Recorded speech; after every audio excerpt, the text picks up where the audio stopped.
নির্যাতন শিকার হয়েছেন, কিন্তু এই দল ছেড়ে পারে নাই।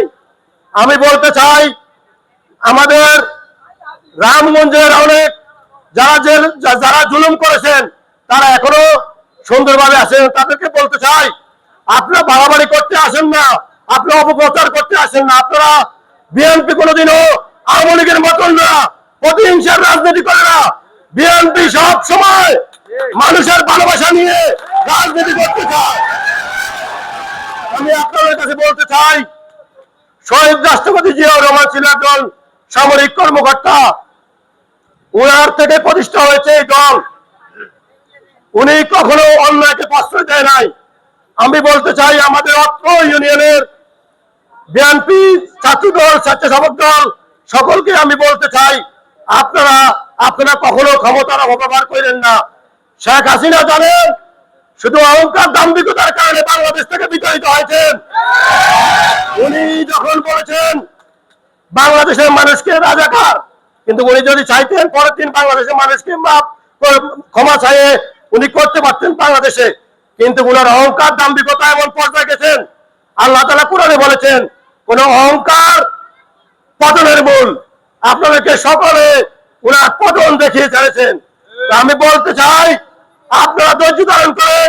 আপনার এলাকার কোন ধরনের মানুষকে অন্যায়ভাবে কাউকে কোনো ক্ষতি করবেন না। এবং আমি শুনেছি আমাদের অত্র অঞ্চলে মাদক ব্যবসা চলে। আমি সবাইকে হুঁশিয়ার করতে বলতে চাই, বিএনপি কখনো অন্যায়কে প্রশ্রয় দিবে না। আগামী দিনে শুধু কেন আপনাদের লক্ষ্য, প্রত্যেক ঘরে ঘরে আমাদের যে মহিলা ভোটার আছে, বেগম খালেদা জিয়া এবং জিয়াউর রহমানের ভক্ত আছে, তাদেরকে বুঝাবেন আমাদের এই দল কোনো চাঁদাবাজির দল না, এই দল কোনো মারিয়ার দল না, সন্ত্রাসী দল না, এই দল মানুষ পুরায় না, এই দল চাঁদাবাজি করে না, এই দল মানুষের ভালোবাসা নিয়ে আগামী 2026 ফেব্রুয়ারিতে ক্ষমতায় আসতে চায়। আমি আপনাদের কাছে অনুরোধ করবো, আমিও আগামী দিনের মনোনয়নের প্রত্যাশী। আমি আপনাদের পূর্ব রামগঞ্জের কৃতি সন্তান, আরো অনেকেই আছে। আমি মনে করি যাকে এই দলের শিশু পরীক দেয় আমরা তারও ইলেকশন করবো, আমাদের কোনো ভেদাভেদ নাই। আমি মনে করি লাবলু ভাই সহ, জসিম ভাই সহ এখন বিভিন্ন ওয়ার্ডের যারা নির্বাচিত নেতৃবৃন্দ, আপনারা ইউনিয়নে যারা পরাজিত হয়েছেন, জয়ী হয়েছেন, সবাইকে আমি জয়ী মনে করি। কারণ আমাদের দলের প্রত্যেকটা কর্মী একজন সম্পদ। কারণ গত 17 বছর যারা এই শ্রম গ্রাম দিয়েও এই দলকে আঁকড়ে ধরে রেখেছেন, আমি মনে করি প্রত্যেকটা কর্মী আমাদের জন্য একটা সম্পদ। আপনারা কি বলেন? কেউ কাউকে আপনারা গ্রুপিং করবেন না। আমি মনে করি আমি ক্ষুদ্র জায়গা থেকে আপনাদের জন্য সর্বোচ্চ সহযোগিতা করবো। আমি আপনাদের এই ওয়ার্ডের কৃতি সন্তান, আপনাদের এই ইউনিয়নের কৃতি সন্তান, সম্মান দেওয়ার মালিক হচ্ছে আল্লাহ। আমি আমার ক্ষুদ্র জায়গা থেকে চেষ্টা করবো। আমি যদি রামগঞ্জে যদি নমিনেশন নাও পাই, আমি আমার অত্র অঞ্চলের জন্য ইনশাআল্লাহ, যদি আমাদের তারেক রহমানের নেতৃত্বে, বেগম খালেদা জিয়ার নেতৃত্বে যদি বিএনপি সরকার গঠন করে, ইনশাআল্লাহ আমি রামগঞ্জের মাটিতে সকল অসহায় এবং নির্যাতিত মানুষদের জন্য এবং পূর্ব রামগঞ্জে আমি একটা বড় হাসপাতাল করবো, আমি বলে দিলাম ইনশাআল্লাহ।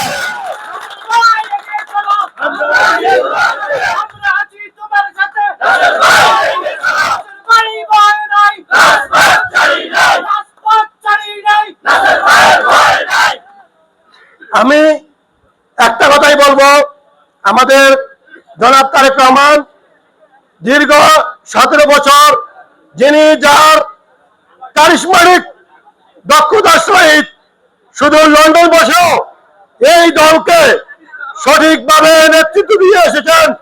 আপনারা জানেন এখনো পর্যন্ত এই বিগত 17 বছর ফ্যাসিস্ট সরকার অনেক চেষ্টা করেছেন আমাদের দলকে ভাঙতে, কিন্তু আমাদের একটা কর্মী, একজন নেতাকেও এই দল থেকে নিতে পারে নাই। আমি মনে করি এটাই হলো আমাদের তারেক রহমানের একটা কারিশমাটিক।